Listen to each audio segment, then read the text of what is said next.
We'll start at Acts chapter 27, verse 1, and read all the way to the end. Go back and see what God has to say about this stuff. And when it was determined that we should sail into Italy, they delivered Paul and certain other prisoners unto one named Julius, a centurion of Augustus' band.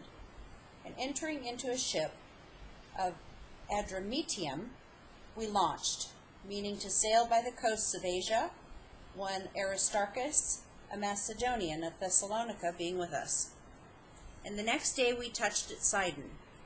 And Julius courteously entreated Paul and gave him liberty to go unto his friends to refresh himself. And when we had launched from thence, we sailed into Cyprus, because the winds were contrary. And when we had sailed over the sea of Cilicia and Pamphylia, we came to Myra, a city of Lycia. And there the centurion found a ship of Alexandria sailing into Italy, and put us therein. And when we had sailed slowly many days, and scarce were come over against Cnidus, the wind not suffering us, we sailed under Crete, over against Salmon. And hardly passing it, came unto a place which is called the Fair Heavens, nigh whereunto was the city of Lasea. Now when much time was spent, and when sailing was now dangerous, because the fast was now already past, Paul admonished them, and said unto them, Sirs, I perceive that this voyage will be with hurt and much damage, not only of the lading and ship, but also of our lives.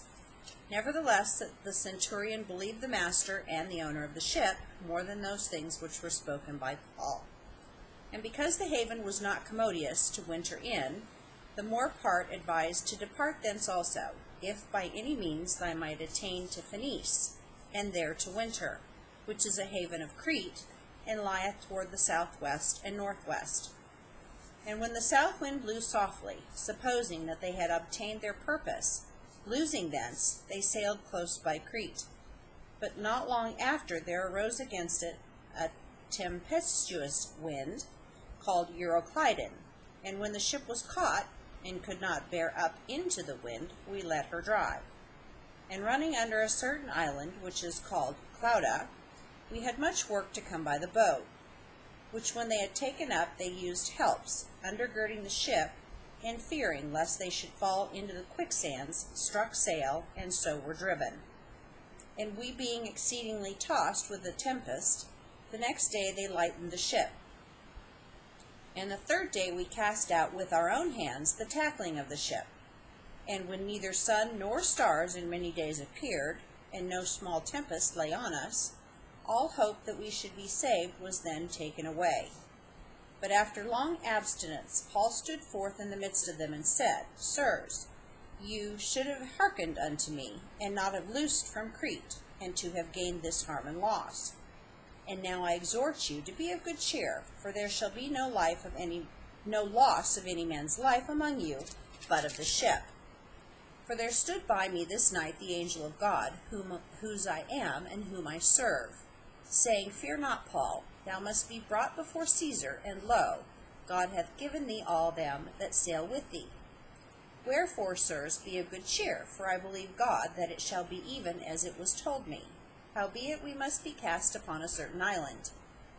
But when the 14th night was come, as we were driven up and down in Adria, about midnight the shipmen deemed that they drew near to some country, and sounded, and found it 20 fathoms.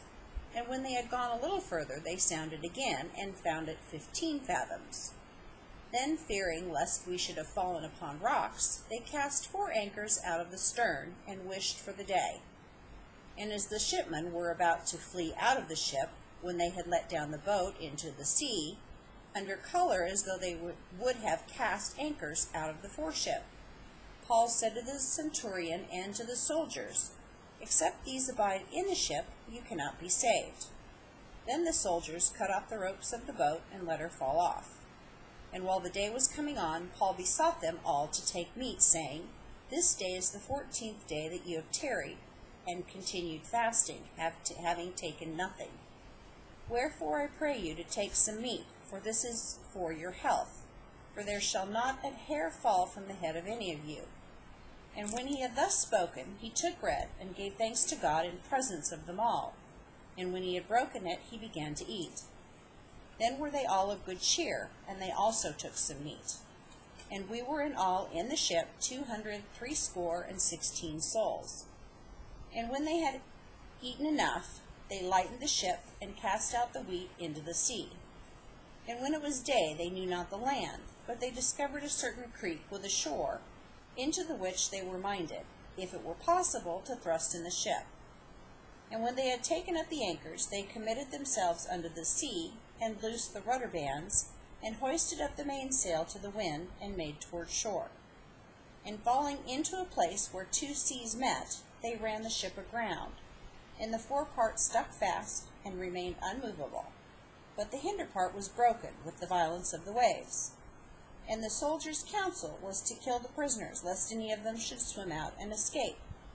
But the centurion, willing to save Paul, kept them from their purpose, and commanded that they which could swim should cast themselves first into the sea and get to land, and the rest, some on boards, and some on broken pieces of the ship.